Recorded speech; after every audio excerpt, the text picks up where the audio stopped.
Beaucoup de personnes généreuses finissent par se sentir épuisées en amour, simplement parce qu'elles ont trop longtemps donné dans des relations qui n'étaient pas équilibrées. On entend souvent qu'il faut donner sans rien attendre en retour.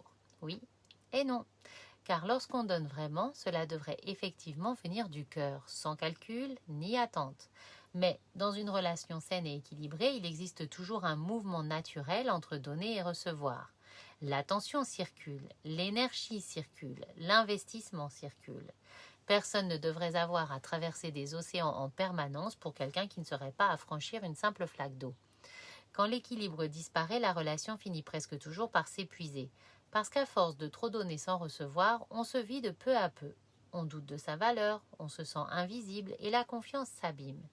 Et c'est souvent après ce type de relation que certaines personnes finissent par ne plus croire en l'amour, ou par croire qu'elles en demandent trop, alors qu'en réalité, elles demandaient simplement un lien équilibré. Comme pour beaucoup de choses dans la vie, tout est une question d'équilibre. Apprendre à reconnaître ces déséquilibres permet peu à peu de construire des relations plus justes, plus conscientes et surtout plus nourrissantes. Si vous avez connu ce type de relation où vous aviez l'impression de donner beaucoup plus que ce que vous receviez, sachez qu'il est possible de comprendre ce qui s'est joué et de transformer ces schémas. Parfois, un accompagnement permet de retrouver sa juste place dans la relation. Et vous, avez-vous déjà eu cette impression de traverser un océan pour quelqu'un qui n'aurait pas franchi une flaque d'eau pour vous? Parce que l'amour ne devrait jamais être une course d'endurance pour une seule personne.